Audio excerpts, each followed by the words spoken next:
사랑합니다.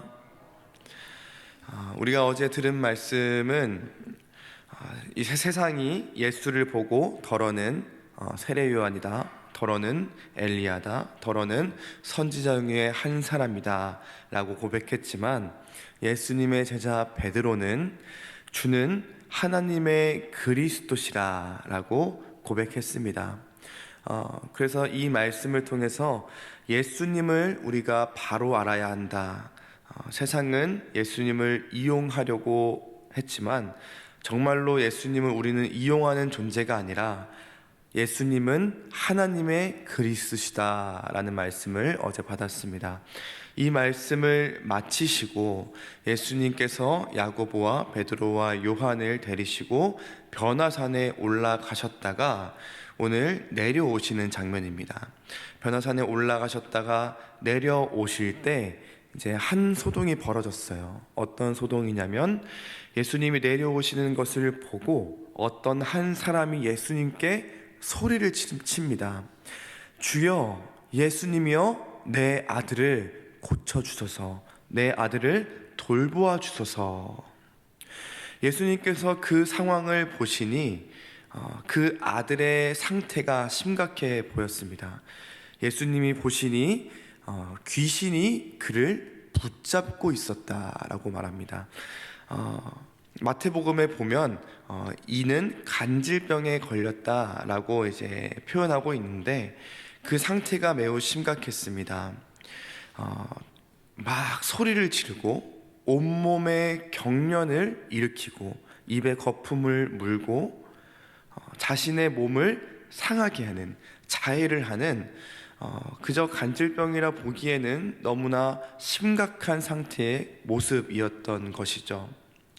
그런데 한 가지 문제가 더 있었는데, 그 한 사람, 그 아버지가 아들을 데리고 예수님께 찾아왔는데 예수님은 이미 산에 올라가셨어요. 그래서 그 아래에 있었던 제자들에게 그 풀 한 주물이라도 쥐고 싶은 그 간절한 마음을 가지고 예수님의 제자라 불리는 그들에게 요청했습니다. 내 아들을 고쳐주십시오. 그런데 그들이 능히 못하더이다. 예수님과 함께 다니며 예수님의 말씀을 듣고 하루 종일 예수님의 기적을 보고 예수님이 말씀하시는 하나님 나라를 들었던 제자들은 그것들을 능히 행하지 못했다라고 합니다. 이러한 모습들을 보고 예수님께서 정말 수많은 감정들을 쏟아내시는 장면이에요. 이 복음서에서 예수님의 이 감정이 드러나는 장면이 많이 없는데, 오늘 예수님이 정말 다양한 감정들을 쏟아내십니다. 41절에 보면 예수께서 대답하여 이르시되 믿음이 없고 패역한 세대여, 내가 얼마나 너희와 함께 있으며 너희에게 참으리요 라고 하시며 내 아들을 데리고 오라 라고 하시고 그 아들에게 씌어져 있는 더러운 귀신을 쫓아내시고 직접 고치시죠. 이런 예수님의 분노와 답답함, 안타까움, 조급함 등 여러 가지 감정들이 느껴집니다. 왜냐하면 그들을 직접 예수님께서 제자로 부르시고 그들과 함께 먹고 자며 생활하시면서 예수님의 그 말씀을 가르치시고 정말 기적을 계속 보여주시고, 앞서서는 정말 그 7병2여의 그걸로 5,000명의 사람을 먹이는 기적까지 보여주셨어요.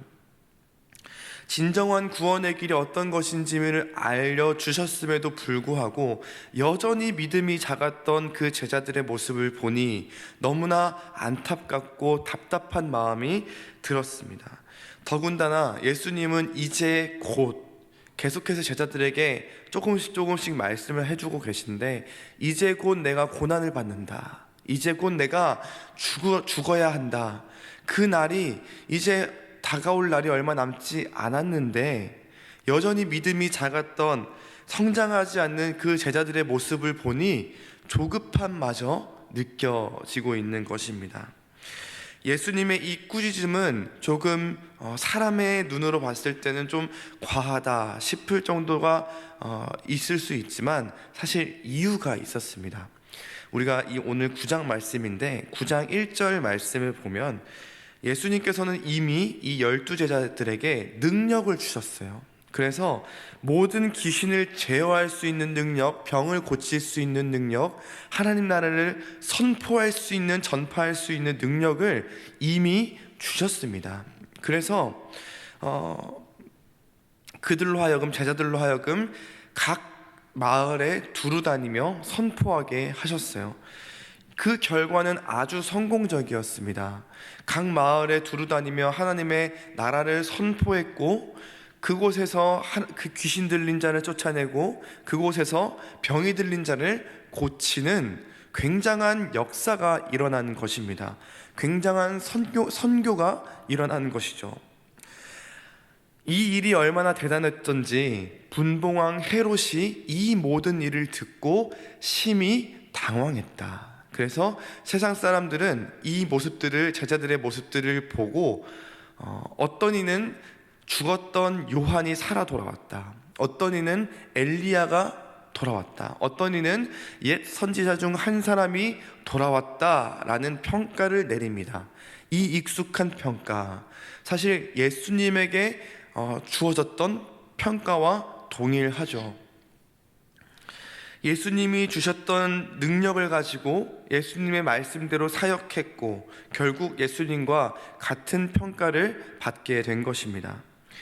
제자들이 이렇게 능력을 행하고 심지어는 베드로가 주는 하나님의 그리스도시다 라고 고백하는 이 제자들의 모습을 보니 이제 예수님의 마음 가운데는 이제야 좀 제자들이 쓸만해졌구나, 이제야 내 제자, 예수님의 제자라 불릴만 하겠구나 라고 생각을 하셨지만 얼마 지나지 않아 다시 원상복귀되는 그들의 신앙을 보고 낙담하시고 한탄하신 것입니다. 그렇다면 예수님이 이 제자들을 혼내신 구체적인 이유는 무엇일까요? 명색이 예수님의 제자라는 것들이 예수님께 직접 말씀을 받고 전수받고 능력을 받았는데 그거 하나 제대로 해내지 못하는 제자들이 창피하고 부끄러워서였을까요? 그렇게 가르쳤는데 예수님의 제자들의 실력이 늘어나지 않아서였을까요? 예수님께서 제자들을 어떻게 꾸짖으셨는지 한번 다시 살펴보겠습니다. 예수님께서 제자들을 꾸짖으신 것은 그들이 믿음이 없고 패역했기 때문이었습니다. 믿음이 없다. 여러분들이 보시기에는 예수님의 제자들이 믿음이 없었을까요? 믿음이 있었죠. 믿음이 있었기 때문에 그들이 가지고 있었던 그물과 배를 버리고 그들이 집과 부모를 버리고 예수님을 따라 나왔던 것입니다. 믿음이 없이는 할 수 없는 일이에요. 그런데 이 믿음이 없다라는 것은 그들의 믿음의 방향이 잘못되었다라는 것입니다. 이어서 패역했다. 이 패역했다라는 이 단어는 비뚤어지다, 미혹되다, 거스르다라는 뜻을 가지고 있습니다. 이는 곧 예수님을 향한 그 믿음이 비뚤어졌다라는 것이죠. 하나님 나라를 드러내고 하나님 나라를 전해야 하는데 예수님께 받은 이 능력과 권세를 막상 받았더니 하나님 나라를 드러내는 것이 아니라 이제 내가 드러나기를 원하고 바랬던 것입니다. 예수님을 향한 믿음이 비뚤어져 자신을 향하게 되었고 권력과 명예, 미혹을 받아서 예수님의 말씀을 거스르게 된 것입니다. 그러다 보니 오늘 본문 말씀 다음인 46절에 보면 갑자기 제자들이 내가 크냐 너가 크냐, 하나님 나라에서는 누가 큰 자냐 라는 이런 이야기들이 오가는 것이 별로 이상한 일이 아니라는 것이죠. 예수님께서 제자들을 향해서 답답함과 분노를 쏟아내신 이유는 그들이 귀신을 쫓아내지 못해서가 아니고 그들이 실력이 없어서가 아니고 능력이 없어서가 아니었습니다. 그들의 믿음이 비뚤어져서 그 믿음이 예수님을 향하고 있지 않았기 때문이었어요. 그렇다면 우리는 어떻습니까?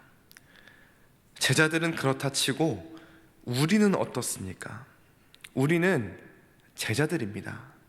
예수님의 제자들이죠. 교인입니다. 그리스도인이에요. 내가 봐도, 세상이 봐도, 가족들이 봐도 우리는 교회 다니는 사람들이에요. 평생 예수님께서 우리를 만나주신 그 처음 만났던 그 사랑으로, 그 믿음으로 우리는 평생 교회를 다니고 평생 하나님께 헌금했고 평생 우리의 시간을 들여 봉사했습니다. 누가 봐도 우리는 제자들이에요. 그러나 우리 마음 가운데 믿음이 있는지 돌아봐야 합니다. 믿음은 있을 것입니다. 믿음이 있기 때문에 지금 이 자리 가운데 나와서 말씀도 듣고 기도도 하는 것일 거예요. 그렇다면 내 이 믿음이 패역하지는 않았는지 돌아봐야 합니다. 한때 예수님을 만나서 그때 주셨던 그 사랑과 믿음을 가지고 평생 교회 다니고 평생 헌금하며 평생 하나님의 교회를 위해 봉사했어요. 그런데 그것들이 정말 예수님을, 하나님 나라를 드러내었습니까? 내 만족, 내 기쁨, 내 필요에 미혹된 것은 아니었습니까? 나의 이 작디 작은 인생으로라도 하나님 나라를 드러내야 하는데 나의 기도를 보면 하나님의 마음을 아는 것에는 눈꼽만큼도 관심이 없고 온통 내 필요, 내 기도의 제목, 내 어려움만 무수하지는 않았습니까? 내 믿음을 돌아보는, 비뚤어진 믿음을 돌아보면 좋겠습니다. 말씀을 맺겠습니다. 예수님은 귀신을 쫓아내지 못한 제자들을 꾸짖으셨습니다. 그물과 집을 버리고 부모와 집을 버리고 예수를 따라 나와 말씀 보고 기적 보고 능력 행한 제자들이었지만 귀신을 쫓아내지 못했던 것은 믿음이 있어도 없는 비뚤어진 믿음이었기 때문이었습니다. 바라기는 우리 모든 성도님들, 내 명예와 내 필요, 내 성공을 위해 예수님을 이용하는 패역한 세대가 되는 것이 아니라 정말 예수님의 말씀으로, 예수님의 마음으로 살아가는 우리가 되면 좋겠습니다.